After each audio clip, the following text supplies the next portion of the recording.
What's up, guys? Corwin here. Tigers get a series sweep against the Athletics. Whether they want to still call them the Oakland Athletics, the Sacramento Athletics, or where they're going, the Las Vegas Athletics. Whoever they want to be called, we swept them. And it was a great series overall. Pitching was phenomenal in this series once again. Starting off with who started game one? Skubal. Wow, forgot about that. Yeah, Tarik Skubal started off game one, and Skubal was once again very good. Only allowed one run. I believe he went 6, if I remember correctly. But yeah, good all around performance. Offense was good, pitching was good. I think that was the game where we had Jake Waguespack finish the game off. I think he should be our 8th inning guy. Jake Waguespack. I love the name too. That or Kyle Finnegan. I know Vest is hurt, but I think we found something with Waguespack, and I think he deserves more high-level situations along with Kyle Finnegan. And Jansen has closed out a couple of games here recently, and he looks like maybe he's starting to kind of become what he used to be. Taking game one, though, in a series is always important because, then as long as it's a 3-game series, all you need to do is take one of the next 2 to win a series. So, and Tarik Skubal struck out 9, so it looks like he's starting to become his dominant self. That's back-to-back really good starts from Tarik Skubal. So it looks like he's back to being his dominant self. So it was good to see that game. It was really good to see that game. And then game 2, we had Troy Melton on a mound, who once again did phenomenal. FanDuel's over-under strikeouts for Troy Melton was 4.5. Well, he doubled that. And more. He went with 9. He went 9 strikeouts. And again, Troy Melton has been an absolute heater since going off the IL. He's 4-1, sub-2 ERA, striking out players now. He has an ace level stuff. He really does. If we end up trading Skubal, which I don't think we're going to anymore, because we're way, way back into the race right now. Well back in the race. But I believe Troy Melton can be an ace of a staff, and I want to keep him. I want to see if we can somehow manage to keep Skubal, Mize, and Melton. Those 3 guys. That top 3, with the stuff they have, with the stuff they've been doing, is a really, really good top 3 of rotation. Not to mention, when Reese Olson comes back, Reese Olson has been a really good pitcher for us. We know what he's capable of. A sub-3 ERA. Jackson Jobe, I know he's small sample size, but when he was pitching for us a couple of years ago, he was pitching well before injury. And then obviously we got Valdez still for a couple of years, and he played today. He pitched well today. Threw 7, only allowed 1 run, 3 hits, I believe. You'll take that every day of the week. That's a really good quality start from Valdez. He was striking out players more today. I know his strikeout numbers has been down this year, but today he was striking out players. He looked like the Valdez we wanted, all season long. This is the Valdez we signed. And hopefully this is the Valdez we get going forward. Because if we can get this Valdez going forward, along with the rotation we still have, with Flaherty starting to figure stuff out, Skubal back to his dominant self, Mize being consistently good, same with Melton, that is a very, very strong rotation. And that means you are comfortable, that you're confident you're going to win a game every time one of those players goes out. I was nervous today going into today's game with Valdez pitching, because I didn't know what we were going to get from Valdez. And I felt like, yeah, we won the series, but I want to get a sweep. But the way Valdez has been pitching, are like, oh boy, he's our weakest link. Didn't look like that today. I can tell you that much. Did not look like that today. Took a no-hitter to the 5th. That's where we got kind of in a little bit of danger, a little bit of issues. Allowed a run, tied the game at the time before Zach McKinstry hits a 2-run homer in the bottom of the 5th. Rogers homers for the 2nd straight time, because I know he came in last night for Dylan Dingler, who's hurt, which good news is it doesn't look like it's anything serious. It looks like it's just, waiting for the swelling to go down, but look like he'll avoid the injured list, which is really good to hear. And no structural damage, no anything. Just gotta wait for the swelling to heal. And man, if we can get the if we can get the Jake Rogers that has been these last couple of games, that's really gonna help our offense because that means we can put Dylan Dingler at DH and have him at catcher at times, and kind of get Dingler a break from time to time instead of working him to death. Because that's what we basically had to do because Rogers wasn't producing, and we only basically had one catcher. And if we can get that from Rogers going forward, I think that'll help our health overall. And then also, not to mention, we got a torque bomb yesterday. Love seeing torque bombs. And then today, I think today's headline is not Valdez going 7. I mean, that was a really good part. It's Eduardo Valencia, who is in the thumbnail. Eduardo Valencia making his major league debut today. Wasn't a starter. He came in off the bench. He had 2 at-bats. But he hits a homer in his first major league at-bat. And that's right after he nearly hit a double down the line on a swing at the first pitch. But he takes it 425 to almost dead center at Comerica Park. And you could just tell the rush of emotions on that kid. I don't think it's a kid. I think it's 27. He's older than me. But either way, that was really awesome to see. Really awesome to see. Today is Eduardo Valencia's day. I almost said Eduardo Rodriguez. But I don't know how long Valencia is going to be up. It may only be a short stint while we wait for Dingler to come back. But it was good to see. And, who knows? Maybe he'll be the... maybe him and Dingler will be the catching duo for years to come after Rogers leaves, because who knows what's going to happen with Rogers. But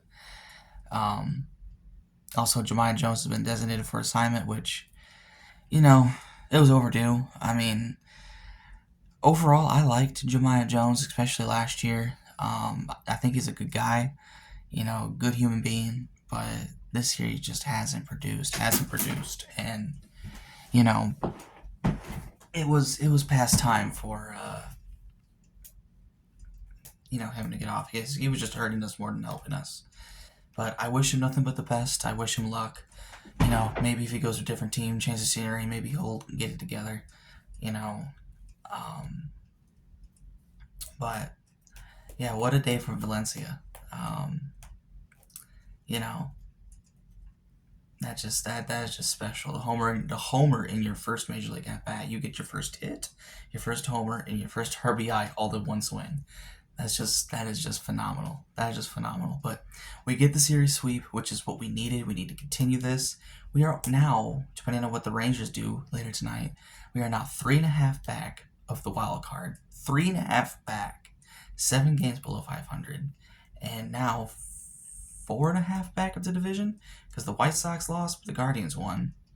But for right now, I think we're 4.5 back. I think because we're 5 entering today. We won, so we gained a half game.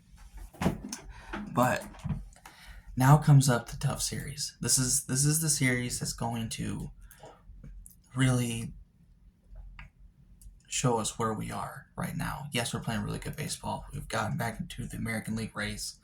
But now we're playing against a really, really good Phillies team who has been, outside of the start they have been one of the best teams in baseball.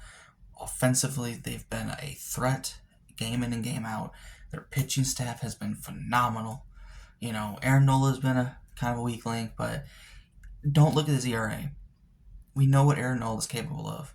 And when he's on, he is one of the toughest pitchers to play against. Then you got Christopher Sanchez, who's been arguably one of the best National League pitchers. Same thing with Zach Wheeler.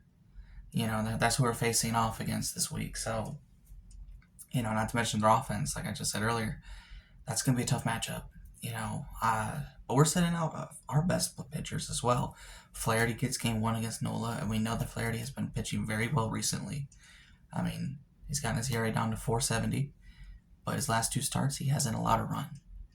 And that is important because we got to try to keep the Phillies off the scoreboard because they can score in a hurry. I feel like the Tigers have to average at least 5 runs a game to have a chance in each game. But yeah, Flaherty's been pitching very well, so hopefully he can continue his good pitching. And then we put Casey Mize out against Game 2 against Sanchez. That should be a good pitching matchup. Mize has been very consistent this year, very good this year. So that could be a pitcher's duel. And then even Sunday could be another pitcher's duel with Tarik Skubal and Zach Wheeler. So we could potentially see some good pitching matchups this weekend. But whether the pitchers do well or not, I do expect some scoring, though, in each game. Because, like I said, the Phillies can score in a hurry, but the way the Tigers has been, they can score too. So, should be a good series, but I'm really hoping we can take at least 2. I don't think we're going to sweep them. I would love that, but realistically, I don't see us sweeping them. I do see us taking at least 1 game, but I really want us to take 2. So, hopefully the Tigers can keep going. They're on a 5-game winning streak. They're playing well right now, very, very well. So, we take that into the series, but since the All-Star break is right after the series, this is kind of the time where we can just empty the tank. Just go all in on the series. See if we can take a series against a really good team and kind of keep that confidence going forward, even getting more of a boost of confidence to go into the second half of the season. And where we face some pretty winnable series after this. I mean, the best matchup after the All-Star break is the Cubs series. And that's, I still think we could beat the Cubs 2 times at least. With the way the Cubs have been, their pitching staff hasn't been that strong. Offensively, they've been up and down this year, so that's I feel like a very winnable series for us is the Cubs. And then after that, we play the Athletics again later on that month. Then we play Anaheim, Los Angeles Angels in Anaheim. I mean, with the way they've been, that's a winnable series. We got the Royals for 4 and the Orioles for 3. That's the homestand. Those are 2 winnable series. The Royals and Orioles are not strong. So we just got to keep winning ball games. So let's hope we can do that. But very good series from the Tigers against the Athletics. First series sweep since June 30th through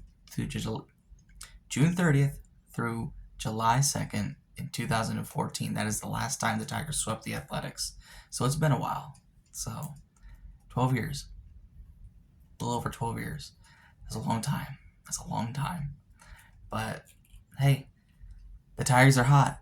So as Tigers fans, like I said earlier, do not give up on this team. Because guess what? We're only 7 games back of 500.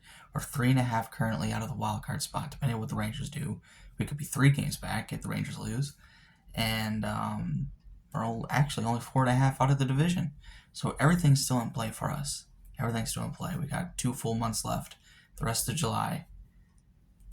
Don't give up on this team, guys. Do not give up on this team. I know it's been overall a rough season so far, but we're hot right now. This feels a lot like 2024. It really, really does. I mean, and we have a lot more time, a lot more games to play than that 2024 season when we made that big run. So, everything's still in play, guys. Let's not give up. Especially now that we found out that Justin Verlander is retiring after the season, which, it was bound to happen at some point. The man is 43, I think, now. 43 years old. He's having some injury problems. I'm hoping he can come back and pitch well for us towards the end of the season, and that's why I'm really hopeful we can make the playoffs, because I would like us to give Justin Verlander at least one more shot to win a World Series. I don't know if we're going to win a World Series this year, even if we do make the playoffs, but as they say, you make the playoffs, anything can happen.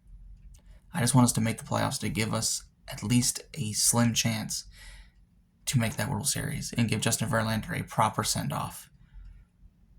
Ironically enough, with the team that pretty much made Justin Verlander in the Detroit Tigers. I don't want to get ahead of myself, but I think that'd just be a really cool storyline, that not only just for Justin Verlander retiring, but just how the season has gone. How the Tigers have started off the season, especially that May. They have a really good June, really good July. They fight their way back into the hunt. They get into the playoffs. They make a run. They win the World Series to send Justin Verlander into retirement with a second ring, a ring with a team that made him, and a team that he could not get a World Series with. We gave him a chance in 2012 and other seasons when we made the playoffs, but he didn't get a ring with the Tigers. So I think it would be pretty cool to get Justin Verlander a ring with the Detroit Tigers. But don't want to get ahead of ourselves. We're still a long ways away from that. Let's hope we can continue win ball games. And yeah.